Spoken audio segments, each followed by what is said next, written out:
All right, guys, biological products, they are being shoved down our throat. Everybody and their brother is hashtagging biology, hashtag regenerative ag.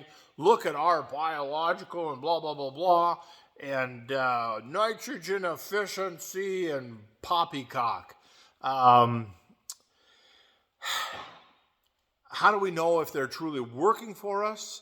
And should we be using them, and which ones to use? And I have no idea. Fortunately, I've had this conversation many times this winter by folks who are a lot smarter than I am. So if my neighbors came over and said, "Hey, look at this. We just bought these jugs. Look at this live bacteria and fungal, blah blah blah blah, nitrogen efficientizer and magic blue juice. What do you think?" My very first question to them would be, "What is your carbon to nitrogen ratio?" And they're going to say, "Huh?" And I would say, "Well, that tells us we can look at your soil, and if you're black dirt farming, we know that your carbon to nitrogen ratio is going to be low. Science tells us it's going to be 7 or 10 to 1. That is barely maintaining the little population of soil life that you have. So if you throw this biological product in there, it's not going to live very long.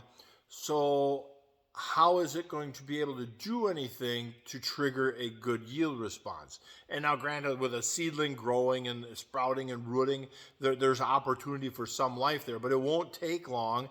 And that low carbon to nitrogen ratio, that population is going to dwindle away. And so maybe if you do it in furrow at planting time, maybe there's enough carbon product in the product itself. There's enough carbon in the product itself to maintain that life for a little bit around that root zone, and maybe it does show a response. I would say you'd be best to add a carbon product on top of it, maybe, depending on the product itself, to offer more food to sustain the population. I don't know. We're theorizing here. But if it did not trigger a crop response, then my question to you is why?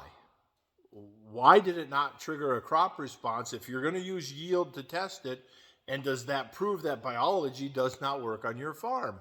I personally would test it different. I would do a water infiltration test. I would do a slake test. I would just pull soil out, how horizontally and dense and fractured is the soil, what kind of infiltration rates, maybe send a sample off to a Regen Labs or somebody like that actually understands soil function, not just a Midwest Labs that's just going to burn it up and tell you what you have. And have them do, CO2 burst tests to measure soil life, to measure carbon to nitrogen, to measure nitrogen available, and all that kind of stuff, and get that snapshot, and then in the fall, do all that over again, and see, did any of them numbers change? Did you notice any difference at all in texture in the soil?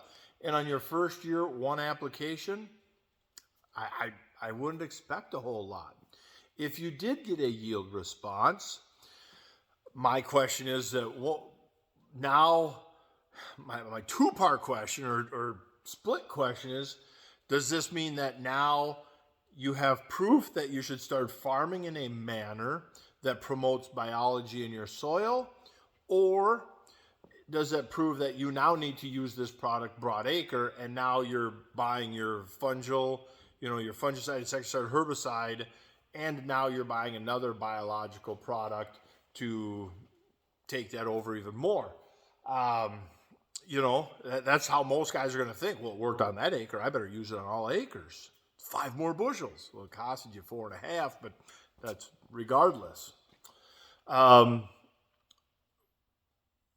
I think that's where I look at it from the black dirt kind of guys. If I was black dirt, I probably wouldn't waste much time or money on biological products. I would be, there's a million things I'd be doing before that. I would start learning about soil. That's where I would start. Now, coming down the regenerative path where we've already been learning basic soil function. We're learning how plants work, how life works, that interaction. On this side, on the conventional side, we've wiped the relationship of plant to bug life out.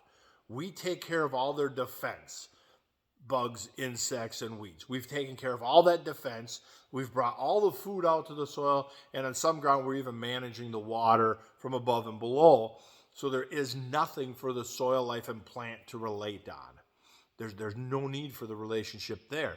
On the regenerative side, we're trying to build that relationship, but we don't know at what point and how much can we start pulling back on our inputs. And that's to kind of go back to these guys too, that if it didn't trigger a yield response, did you try reduced inputs on some of your test strips to see, okay, it didn't trigger a yield response, but I reduced my inputs on this test strip 15% and I still got 98% of the yield.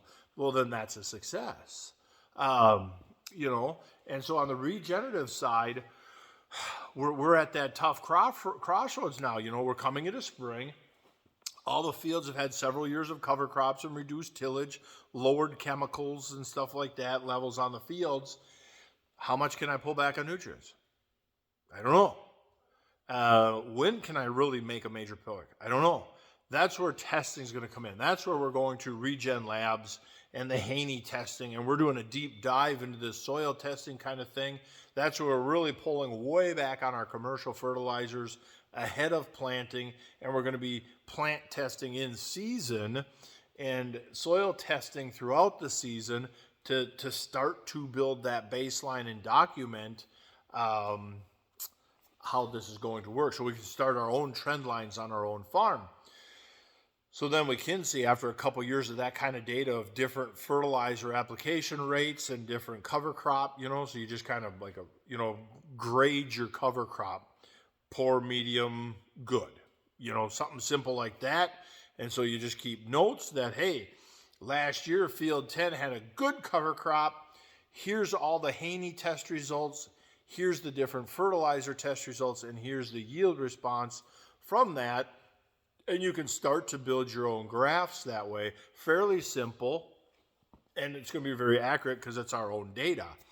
Well, you start doing that, just like when yield mapping first came out, the yield maps the first 5 years were really cool, but on year 1 and 2, you weren't running around with your plant or making major population and fertility changes. You were starting to pick the red spots. Okay, that spot's been red twice in a row.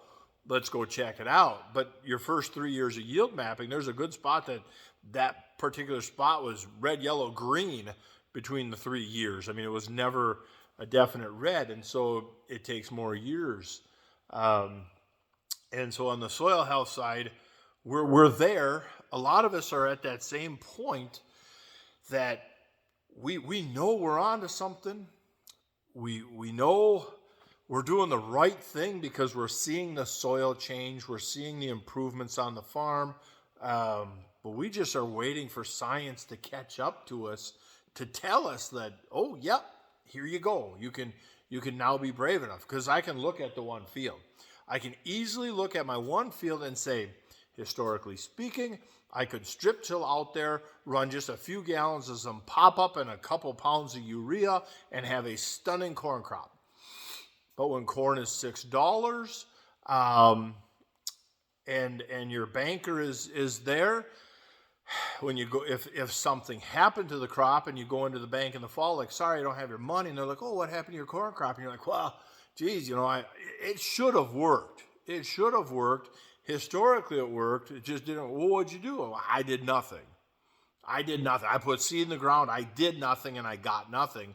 And your banker's like, now you have nothing. Thanks for the keys to the Massey. Where if you go into the banker and be like, well, we put on this fertility program with the strip till bar. We sap tested. We foliar tested. We soil tested 5 times throughout the season. We had 3 foliar trips. Here's the receipts from the co-op where they top dressed the corn. We did everything any scientist in the world would do, and 20 times above and beyond what local agronomists would tell you to do, and we still had a bad crop because that tornado come through or something. The bank's going to be like, well, hey, man, you gave it your best. Good luck next year, here's some more money. But yeah, I think the biology thing is such a big conversation. I'm going to end it right there. You guys tell me what you think, what you've tried for biological products, and we'll go from there.